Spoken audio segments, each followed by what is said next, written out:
Baiklah, di kesempatan kali ini kami dari kelompok 8 manajemen operasional yang beranggotakan Rada Darhani, Twinda Rizky Adaha, dan saya sendiri Sonia Ros Anggriani akan mencoba sedikit mempresentasikan hasil dari diskusi makalah kami yang berjudul analisis peramalan, yang mana materi yang pertama akan dijelaskan oleh saya sendiri. Yang pertama yaitu definisi peramalan. Heiser dan Render mendefinisikan peramalan adalah suatu seni dan ilmu pengetahuan dalam memprediksi peristiwa pada masa mendatang. Peramalan untuk permintaan produk adalah dasar untuk keputusan perencanaan yang paling penting. Kemudian yaitu metode peramalan. Metode peramalan merupakan metode untuk memperkirakan informasi yang bersifat prediktif dalam menentukan arah di masa depan dengan menggunakan data historis sebagai acuan. Lebih lengkapnya, William Stephenson dalam bukunya Operation Management menjelaskan forecasting adalah dasar dalam menentukan arah keputusan perusahaan di masa depan. Kemudian materi selanjutnya akan dijelaskan oleh Rada Darhani. Kepada Rada Darhani, disilahkan. Saya akan melanjutkan materi yaitu teknik peramalan. Peramalan dapat dilakukan secara kuantitatif maupun kualitatif.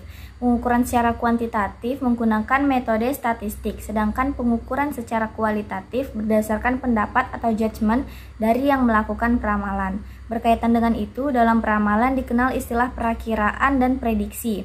Perakiraan didefinisikan sebagai proses peramalan suatu variabel atau kejadian di masa datang dengan berdasarkan data variabel itu pada masa sebelumnya.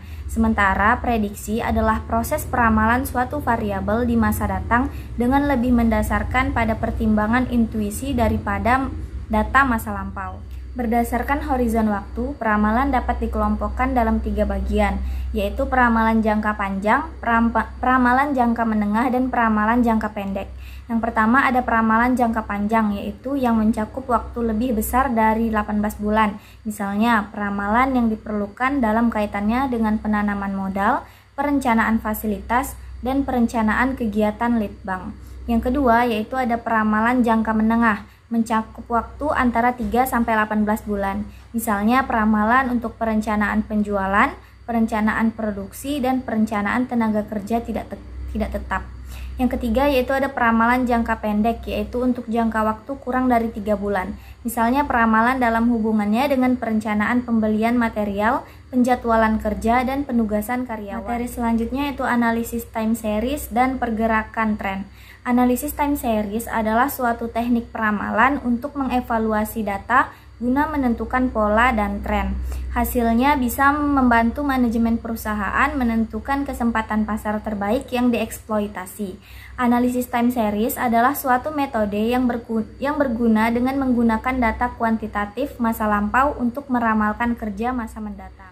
Metode yang paling umum pada analisis time series adalah yang pertama, tren ekstrapolasi. Metode yang paling sederhana untuk peramalan penjualan adalah proyeksi linear atau penjualan masa lalu atau ekstrapolasi tren. Ini mengasumsikan bahwa faktor yang mempengaruhi penjualan di masa lalu akan memiliki efek yang sama pada penjualan di masa depan dan semua titik data tertimbang sama. Yang kedua, rata-rata gerak. Teknik rata-rata bergerak menggunakan perkiraan jangka pendek, misalnya bulanan, dan mengambil rata-rata periode terbaru untuk memprediksi penjualan di masa depan. Yang ketiga ada exponential smoothing, teknik menggunakan pemulusan eksponensial garis tren untuk memprediksi penjualan di masa depan, namun agak lebih berat pada periode yang paling baru atau periode perkenalan. Metode ini lebih baik dalam memilah tren daripada metode time series sebelumnya, dan ada lebih kompleks yang memungkinkan untuk efek siklus dan musiman. Selanjutnya akan dilanjutkan oleh Twinda Rizky Adaha. Baiklah, selanjutnya adalah manfaat dari analisis time series. Adapun manfaat dari analisis time series ini adalah untuk membantu mempelajari data di masa lampau, sehingga kita dapat mengetahui faktor-faktor apa aja sih yang menyebabkan perubahan untuk menjadi pertimbangan perencanaan di masa yang akan datang. Lalu selanjutnya untuk mengetahui kondisi di masa yang akan datang. Dan yang terakhir untuk mempermudah atau membantu kita membandingkan suatu rangkaian data dengan rangkaian data yang lainnya.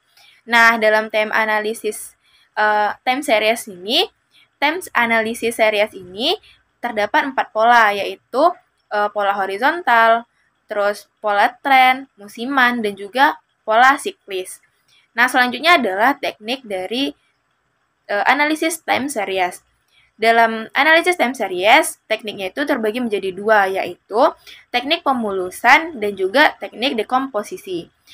Yang pertama ada metode pemulusan atau teknik pemulusan, di mana teknik pemulusan ini mendasarkan ramalannya dengan prinsip rata-rata dari kesalahan masa lalu, dengan menambahkan nilai ramalan sebelumnya dengan presentasi kesalahan antara nilai sebenarnya dan nilai ramalannya.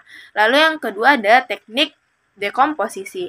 Teknik dekomposisi ini mendasarkan prediksinya dengan membagi data time series menjadi beberapa komponen. Kemudian mengkombinasikan prediksi dari komponen-komponen tersebut. Nah, sekian presentasi singkat dari kelompok kami. Salah dan khilaf, kami mohon maaf. Assalamualaikum warahmatullahi wabarakatuh.